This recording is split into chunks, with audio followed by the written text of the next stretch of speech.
Eh bien, chers élèves, nous avons donné quelques exemples. Nous avons dit pour ne pas confondre le futur simple au conditionnel qui se présente de la même manière, mais qui ne s'écrit pas de la même manière, il faut donc remplacer le pronom personnel « je » par le pronom personnel « nous ».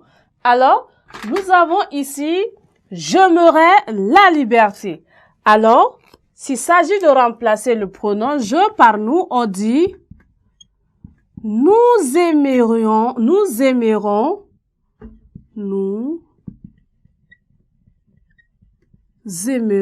la liberté ».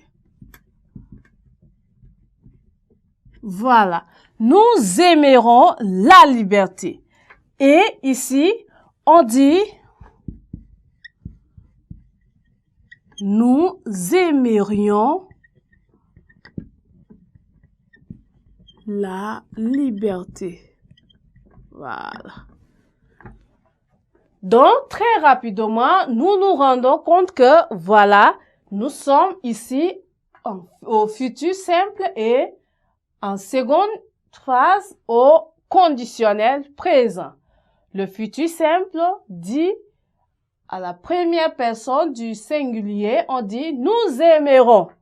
Tandis qu'à la première personne du pluriel, au conditionnel présent, on dit « nous aimerions ».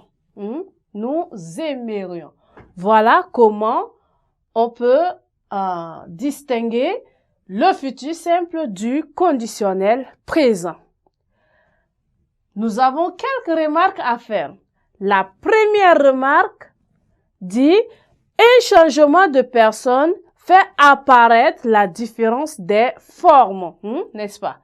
Le changement des personnes. De « je » à « nous », on est passé de « aimerons » à « aimerions ». Donc, la différence apparaît à ce niveau. Donc, lorsque je dis « il videra la poubelle demain », et là, c'est le futur.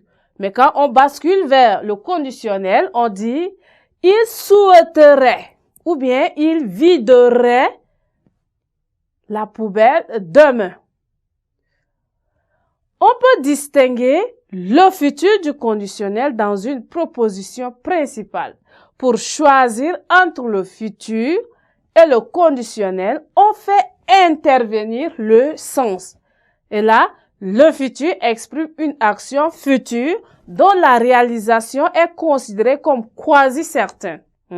En exemple, on dit « demain, je viderai la poubelle ». Demain, je viderai la poubelle. Néanmoins, le conditionnel exprime une action plus ou moins future et plus ou moins probable. Il n'y a pas sûreté en conditionnel. Donc, on dit « je viderai la poubelle demain ». Si elle était pleine, je viderai la poubelle si elle était pleine. Alors, c'est au conditionnel, ce n'est pas probable. Demain, si la poubelle n'était pas pleine, je ne peux pas vider. Ce n'est pas une évidence. Alors, on peut distinguer aussi le futur du conditionnel dans une proposition subordonnée. Pour choisir entre le futur et le conditionnel, il faut connaître les règles de concordance de temps. Si la proposition principale est au présent, la subordonnée est au futur. Alors, en exemple, nous pouvons dire ceci. « Mais puisque je te dis que je viderai la poubelle demain. » Mais puisque je te dis que je viderai la poubelle demain. Si la principale est à un temps du passé, la subordonnée est au conditionnel présent. En exemple, nous disons ceci. Je t'ai déjà dit que je viderai la poubelle demain.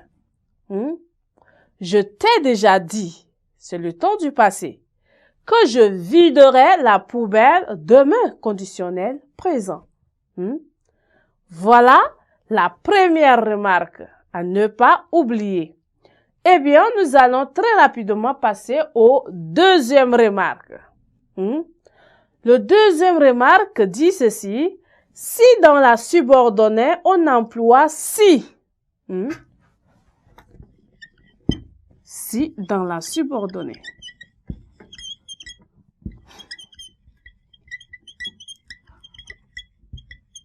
Voilà. Si on emploie si dans la subordonnée, si on emploie si dans la subordonnée, si suivi du présent, la principale est au futur. Alors, en exemple, nous pouvons dire ceci. Si c'est indispensable, je viderai la poubelle. Si c'est indispensable, je viderai la poubelle. Alors, si dans la subordonnée, on emploie si suivi de l'imparfait. La principale est au conditionnel. Alors, je dis ceci. Si c'était possible, je viderai la poubelle demain. Si c'était possible, n'est-ce pas? Nous sommes ici dans l'emploi de si suivi de l'imparfait. Si c'était à l'imparfait possible, je viderai donc la poubelle demain. Conditionnel présent. Eh bien, chers élèves, nous sommes définitivement arrivés au terme de notre leçon d'orthographe. Nous allons donc continuer nos leçons dans les séquences prochaines. Merci.